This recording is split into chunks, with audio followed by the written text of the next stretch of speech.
Hello, everybody. And yeah, welcome again to another wonderful interview with our writers from our Advent devotional this year for Unbound, Trans Advent, which centers the voices of trans people of faith. And y'all, during a time such as this, when our trans siblings are constantly being attacked and demonized, I have found a lot of grounding and joy and a true blessing to be a part of this wonderful devotional and to read the wonderful words from our trans siblings. And so I am very grateful to get to talk with another one of our writers, introducing Ellis Billington. And Ellis is a writer for our third midweek devotional. So you'll get to see his devotional during that third week of Advent. And Ellis, thank you so much for writing, and tell the folk out there a little bit about yourself. Yeah, thank you. So I describe myself as a perpetual grad student. I am working on my second master's degree. I have a Master's of Divinity already, and I'm about to, in the spring, wrap up my Master's of Theological Studies, which is a very academic sort of degree in theological research. I am planning to stick around in academia for the foreseeable future. I'm kind of thinking ahead toward PhD programs and would love to be a professor of theology someday. I think that the people who have inspired me the most in my journey have been my seminary professors from Garrett Seminary, which is where I go. So yeah, I'm really interested in queer theology, theology of people who are sexually marginalized, and that includes all different kinds of queerness as well as trans and gender nonconforming people. That's just a population that's very important for me to write from the perspective of and to write in a way that helps that community. So yeah, Yeah. that's a little bit about me. We need more great seminary professors out there. And Uh-huh.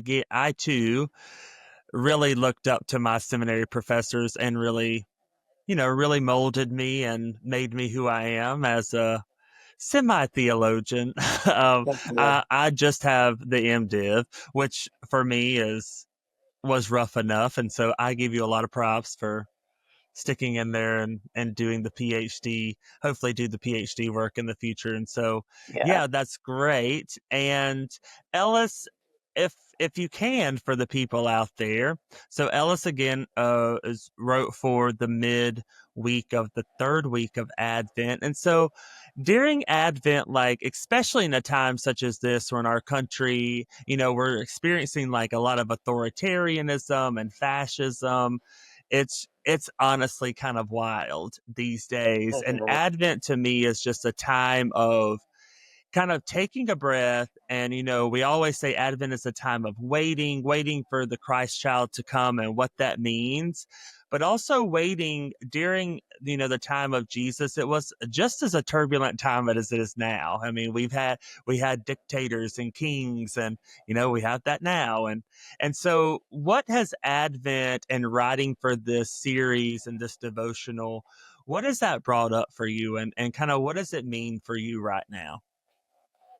Yeah, I would say that I've always been a fan of the liturgical seasons that are sort of like liminal spaces in between something. So I've always really enjoyed Advent. I really enjoy Lent. I can appreciate these periods of sometimes darkness in a way, but a darkness in which there's hope for something better to come, whether that's Jesus's birth or later on in the liturgical year, the resurrection. There's this hope that something is in the world that's going to bring justice, that's going to make things better. We can still find bits of joy in the darkness. So I think that's what I'm really thinking toward this Advent season.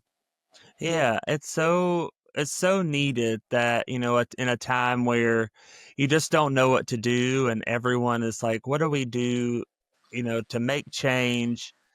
And it is just the perfect time in our liturgical calendar just to find that joy in the midst of something so in many ways something that we just don't understand. And I mean, Uh-huh. we do kind of understand what's going on, but just a lot of the destruction and the hate that's going on right now. I think Advent is perfect for that, just to sit in and to kind of wrestle with those things, but also at the same time, searching for something that brings us joy. And joy, y'all, is not just about happiness and all that. I think joy is very guttural. So what is bringing you joy right now?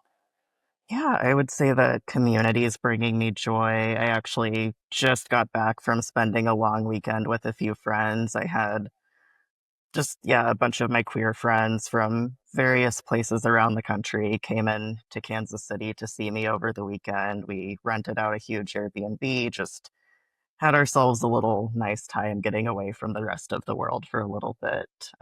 So yeah, I think that obviously, like the work of justice, doing the work is very important, but you need to find places of rest and joyful community too. That's how you keep yourself from burning out and getting way too into despair over the state Yeah. of the world.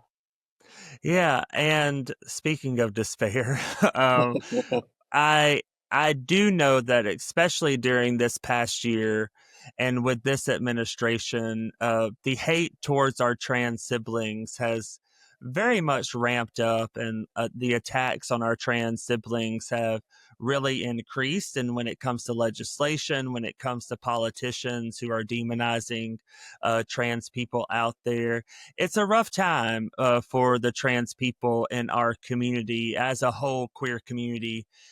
I wonder what you would say to the trans folk out there, because I do know that people are searching for something to grab a hold to just to get them through the day. And that's the one reason why we wanted to do this devotional and center the voices of Mhm. trans people, is that there are trans people of faith, and it does not go against any kind of our faith as Christians to be who God created us to be.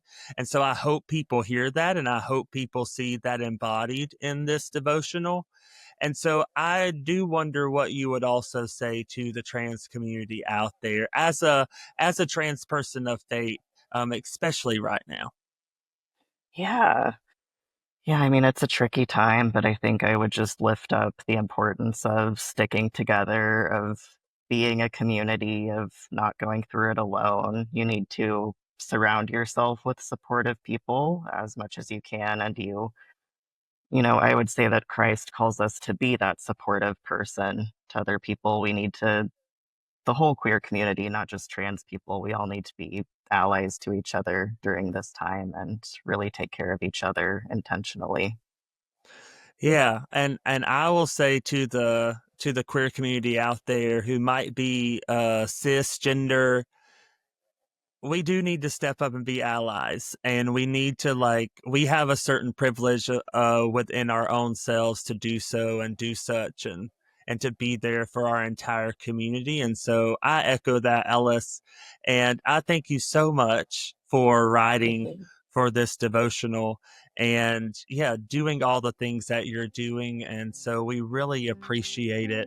And again, everybody, y'all should check out Trans Advent. It is the Advent devotional this year for Unbound, and you can find it at justiceunbound.org/trans advent. You can find all these videos on our YouTube channel. You just search it on YouTube as at Unbound Justice on YouTube. And yeah, y'all check it out. All this will be on the website too. And again, Ellis, thank you so much for this interview and letting all the folks know out there what a awesome person you are. Yeah, thank you for having me.